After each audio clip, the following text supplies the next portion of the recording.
TCS होश में आओ। शक्ति है भारत माता, भारत माता।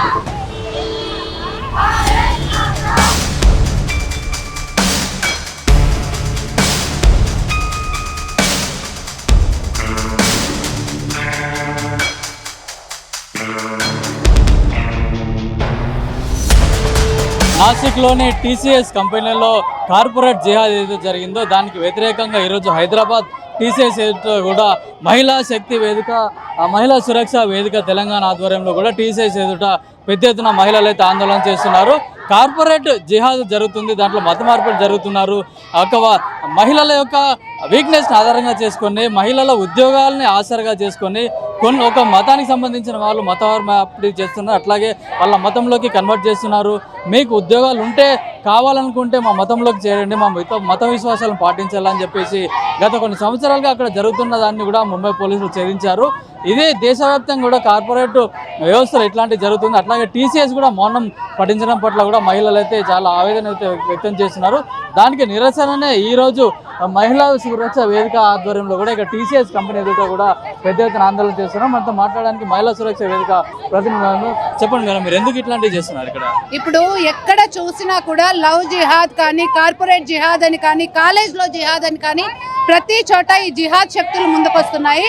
ఎక్కడ మన భారతీయ మహిళల మీద మొత్తం పూర్తిగా వీళ్ళు ప్రకటించినట్టుగానే మన సంస్కృతి మీద మన సంప్రదాయాల మీద వాళ్ళు మనని యుద్ధం చేస్తున్నట్టుగా మన వాళ్ళని మత మార్పిడిలకు గురి చేస్తున్నారు, భయభ్రాంతులకు గురి చేస్తున్నారు. మనము మన పిల్లలు హిందూ పిల్లలు ఏంటి అంటే చదువుకోవాలి, ఒక మంచి కెరియర్ తీసుకోవాలి, సెటిల్ కావాలి, మన కాళ్ళ మీద నిలబడాలి అనే ఉన్న వాళ్ళని మీరు తీసుకొచ్చి నువ్వు జాబ్ కావాలంటే మా మతంలోకి మారు, నువ్వు ఇది నీకేదన్నా కావాలి అంటే మేం చెప్పినట్టు విను అని పూర్తిగా మాయమాటలు చెప్పి ఎప్పుడైతే మన ధర్మం నుండి పధర్మానికి తీసుకెళ్తున్నారో వీటిని తగ్గించాల్సిన సమయం ఆసన్నమైంది. హిందూ మహిళల మీద ఇవి ఖచ్చితంగా దాడులే, పూర్తిగా ధర్మం మీద దాడులు జరుగుతున్నది. ఈరోజు అంతకు ముందు స్వాతంత్రానికి ముందు ఏ విధంగా ధర్మం మీద దాడులు జరిగాయో ఇప్పుడు ఇన్ని సంవత్సరాలకు కూడా మనము అదే పరిస్థితులలో ఉన్నామంటే ఎంత సిగ్గుచేటో ఆలోచించుకోవాలి, సమాజం ఆలోచించుకోవాలి. మన పిల్లలు ఎట్టుపోతున్నారు, ఎవరు మన పిల్లల్ని ఇన్ఫ్లుయెన్స్ చేస్తున్నారు, వాళ్ళందరూ ఇన్ఫ్లుయెన్స్ చేసే పరిస్థితులలో మన పిల్లలు ఎందుకున్నారు? మన తల్లిదండ్రులు చెప్పలేని పరిస్థితిలో ఉంటే పక్కన రాష్ట్రీయ స్వయం సేవక్ సంఘ్ ఉంది, రాష్ట్ర సేవికా సమితి ఉంది. 90 సంవత్సరాలుగా మహిళల కోసము మహిళలలో శారీరక మానసిక క్షమతను పెంచడానికి ముందుకు వస్తున్న సంస్థ రాష్ట్రీయ స్వయం సేవక్ సంఘ్ కానీ రాష్ట్ర సేవికా సమితి కానీ. అందులో మీ పిల్లల్ని జాయిన్ చేయండి. కెరియర్ ఒకటే ముఖ్యం కాదు, మన సంస్కృతి మన ధర్మం నిలబడడం అనేది ముఖ్యము. మన ధర్మం గురించి ఆలోచిద్దాం, మన ధర్మాన్ని రక్షించుకుందాం, మన పిల్లల్ని రక్షించుకుందాం. ఎవరికైనా ఎటువంటి ప్రాబ్లం వచ్చినా మా దగ్గరికి రండి. హిందూ వాహిని కానీ రాష్ట్రీయ స్వయం సేవక్ సంఘ్ కానీ బజరంగ్ దళ్ కానీ 50కి 40కి పైన కూడా సంస్థలు ఉన్నాయి. వివిధ క్షేత్రాలు మీకు ఖచ్చితంగా కూడా సహాయం చేస్తాయి. అంటే కీలక పోస్టులో కూడా వాళ్ళు ఒక ముస్లిం వాళ్ళు కూడా ఉండి మిగతా వాళ్ళందరూ కూడా వాళ్ళ ఉద్యోగాన్ని ఆసరా చేసుకుని కూడా వాళ్ళ మతంలోకి మార్పిడి చేస్తారు. ఇవన్నీ మారాలంటే ఏం చేయాల్సి ఉంటుంది? యాజ్ ఏ కార్పొరేట్ కంపెనీలు కూడా కొన్ని టీంలు కూడా పెట్టాల్సిన అవసరం ఉంది. కూడా ఒక ఫైర్ వాల్ లాగా మనం తయారు కావాలండి. ఎదురుగా వాడు మనని కొట్టడానికి వస్తున్నాడు కదా అని చెప్పి కొట్టేటోన్ని ఆ దెబ్బల్ని తగ్గించుకునే మనకు ఆ శక్తి ఉండాలి. ఆ దెబ్బల్ని అడ్డుకునే శక్తి మనలో ఉండాలి. వాళ్ళు వస్తున్నారు వేరే కంపెనీలలో, అన్ని కంపెనీలలో పెద్ద పెద్ద, అంతకుముందు ఓన్లీ చిన్నగా చాప కింద నీరులాగా వచ్చేవారు, కానీ ఇప్పుడు అన్ని రంగాలలో వాళ్ళు ముందుంటున్నారు.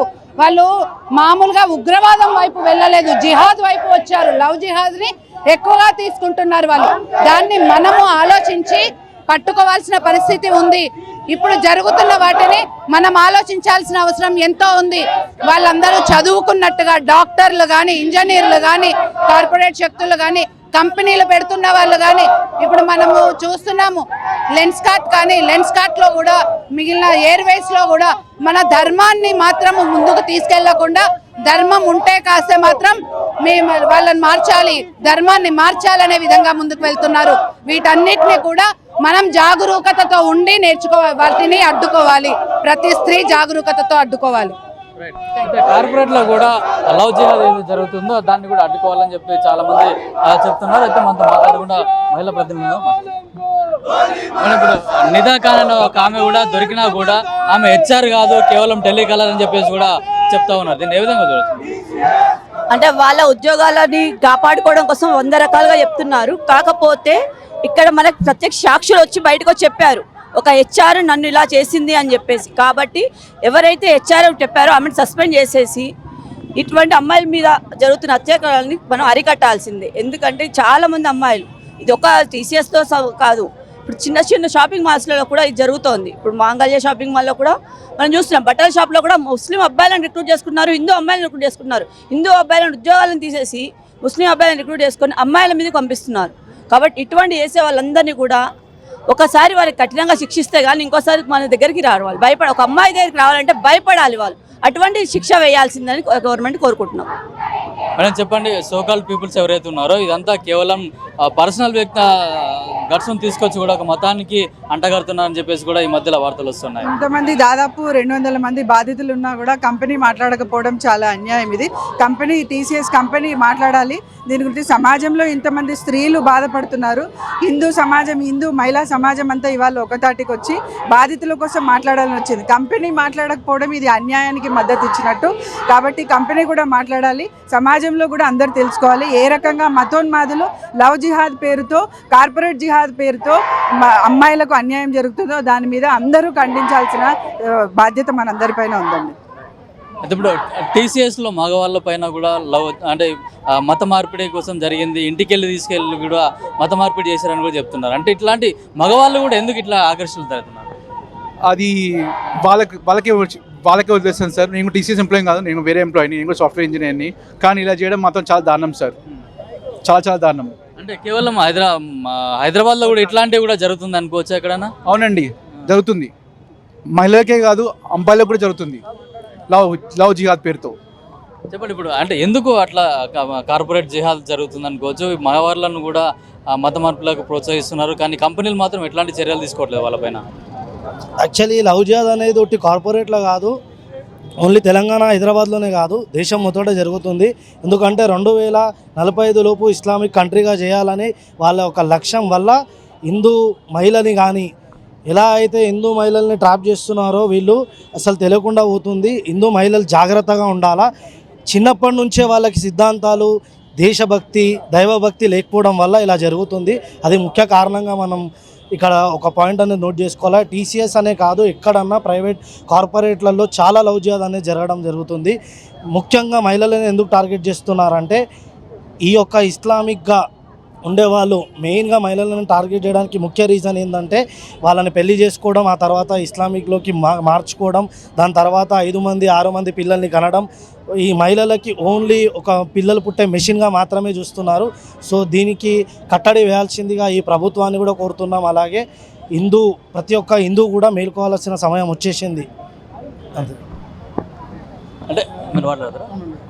కొందరు ఏం చేస్తున్నారంటే సోకాల్ పీపుల్ కూడా బయటకు వచ్చి ఇది కార్పొరేట్ జిహాద్ కాదు, కేవలం పర్సనల్ గొడవలను తీసుకొచ్చి ఒక మతానికి వ్యాప్తి చేస్తున్నారని చెప్పేసి కూడా సోషల్ మీడియా వేదిక కూడా చెప్తా ఉన్నారు. లేదండి, ఇది వాళ్ళు కావాలనే మన హిందూ అమ్మాయిలను అంటే లైక్ స్టడీ పర్సన్స్ లిబరల్ ఉంటారు కాబట్టి వాళ్ళు ఈజీగా పడిపోతారు కాబట్టి వాళ్ళని టార్గెట్ చేశారు. యాక్చువల్లీ కారణం ఎందుకంటే ఇప్పుడు మన సమ్ లైక్ రిలీజియన్స్ ఉమెన్స్ వాడడు, అంత ఈజీగా వాడడు, ఏ అబ్బాయిని వాడడు. వాళ్ళు కావాలని లిబరల్స్ని టార్గెట్ చేసి నేను ఒకటే చెప్తున్నాను, మీరు చదువుకునొచ్చు, పీజీ చేసుకునొచ్చు, కానీ మనం రూట్స్ మడద్దు, మనం ఎవరో మడద్దు, మన సనాతన ధర్మం ఎక్కడి నుంచి పుట్టినాం మడద్దు అని. మీరు పీజీలు చేయొచ్చు, ఎన్నో what ever maybe you have degrees, but is nothing. మనం ఒకటే ఏమంటే చెప్పాలంటే మనం ఏ నుంచి వచ్చినాం అది మర్చిపోవద్దు, మన అమ్మ నాన్న ఎక్కడి నుంచి వచ్చారో అది మర్చిపోవద్దు. ఇదే నేను టార్గెట్ చేస్తున్నాను. వాళ్ళు ఇప్పుడే కాదు, కన్ఫర్మ్ ఇది ఎంత జరిగినా కూడా ఈ లిబరల్స్ లైట్ వేసుకుంటారు, ఎందుకంటే వాళ్ళ ఇంట్లో అయిన దాకా తెలియదు వాళ్ళకు. సో మేము ఒకటే చెప్తున్నాము, మీరు ఏది ఉన్నా ఒక్కోసారి ఆలోచించండి. అది ఇంకా మీకు ఏమైనా అట్లా ప్రాబ్లమ్స్ ఉంటే ఆర్గనైజేషన్స్ సంబంధించి కానీ పోలీస్ స్టేషన్స్ కానీ, లేకుంటే మీకు ఇదంతా లేకుండా మీరు చెప్పుతో కొట్టండి డైరెక్ట్, ఏం భయపడలేదు. ఏమైనా అయితే మేము అందరం చూసుకుంటామని మేము చెప్తున్నాం మన హిందూ అమ్మాయిలకి మెయిన్లీ. ఇంకా ఈ ముస్లిమ్స్ అమ్మాయిలు చాలా డేంజర్ ఉంటారు. వాళ్ళతోని జాగ్రత్త పడండి. వాళ్ళు స్పీడ్గా ఉంటారు మనతోని, కానీ ఏం చేయాలో చేసేస్తారు. వాళ్ళతో స్నేహం చేయంగా తప్పనగా కానీ లిమిట్ ఉండండి. ఏదైనా అర్థం చేసుకోండి అని నేను చెప్తున్నాను, అంతే తప్ప మన అమ్మాయిలకు మెయిన్ ఇది ఒకటే, లిబరల్స్గా ఆలోచించకండి. సనాతన ఝాన్సీ లక్ష్మీబాయి లెక్క ఆలోచించండి. అదేమంటలు మనము ఛత్రపతి శివాజీ మహారాజ్ వంశస్థులము, ఝాన్సీ మహారాజ్ వంశస్థులము, రుద్రామదేవి వంశస్థులము, అది గుర్తుంచుకోండి అని నేను చెప్తున్నాను అన్న. Thank you. సో నేను చెప్పదలుచుకున్నది ఒకటే, ఇప్పుడు జరిగేది కాదు. ఇప్పుడు మన ఇండిపెండెన్స్ ముందు నుండి ఇవన్నీ జరుగుతూ ఉన్నది. ఇప్పుడు మన దేశం యాక్చువల్గా ఇది డిక్లేర్ చేయాలి, హిందుస్థాన్గా డిక్లేర్ చేయాలి. మనకు ఆల్రెడీ రిలీజన్ బేస్డ్గా ఆల్రెడీ పాకిస్తాను మన ఇండియా డివైడ్ అయిపోయింది. అప్పటి నుండి వాళ్ళు టార్గెట్గా పెట్టుకున్నారు. ఇప్పుడు 2047 టార్గెట్ ఎందుకు పెట్టుకున్నారు? సో దీనికోసం, దీన్ని హిందుస్థాన్గా కాకుండా పాకిస్తాన్లో కలిపేయాలని డిమాండ్ వాళ్ళకి ఆల్రెడీ టార్గెట్ పెట్టుకున్నారు. కాబట్టి వాళ్ళు యాజ్ ఇట్ ఈస్గా పనిచేస్తూ ఉన్నారు. వాళ్ళకు ఏదైతే టార్గెట్ పెట్టుకున్నారో దానికి ఇప్పుడు అగ్రెసివ్గా ఎందుకు చేస్తున్నారు అని అంటే, వీళ్ళు ఇప్పుడు బ్రేక్ వచ్చేసింది. నార్మల్గా ఇప్పుడు ఈ గవర్నమెంట్ రావడం వల్ల వాళ్ళ ప్లాన్ ఏది ఉందో అది కొంచెం బ్రేక్ రావడం వల్ల ఇప్పుడు ఇంకా అగ్రెసివ్గా మూవ్ అవుతున్నారు వాళ్ళు. సో మనము చేయాల్సింది ఏంటి అని అంటే, ఇది ఒకటే జిహాద్ కాదు, 99% మ్యాక్సిమం ఉన్నాయి, 99 జిహాదులు ఉన్నాయి. ల్యాండ్ జిహాద్ ఉంది, ఎకనామిక్ జిహాద్ ఉంది, ఇప్పుడు హలాల్ జిహాద్ అది ఉంది, ఇది లవ్ జిహాద్లో మళ్ళీ డిఫరెంట్, స్కూల్ జిహాద్ స్కూల్ నుండి ఉంది. సో వాళ్ళు లేడీస్ అయినా వాళ్ళు పిల్లలైనా వాళ్ళ జాతి మాత్రం అదొకటే. వాళ్ళ జాతి ఏదైనా మా జాతి ఒకటే ఉండాలి, మా జాతి ఒకటే ఉండాలనేది వాళ్ళు చెప్తారు. అది తప్పు. మన పిల్లలకు మనం చెప్పుకోవాలి. మన పిల్లలు మనం వినట్లేదు, మన మాట వినట్లేదు, మనం ఓవర్గా ఫ్రీడమ్ ఇస్తున్నాము. సో చిన్నప్పటి నుండి మన ధర్మం గురించి చెప్పాలి, మన భగవద్గీత చదవమని చెప్పాలి. అది దానివల్ల కొంచెం మారుతారని నేను ఎక్స్పెక్ట్ చేస్తున్నాను.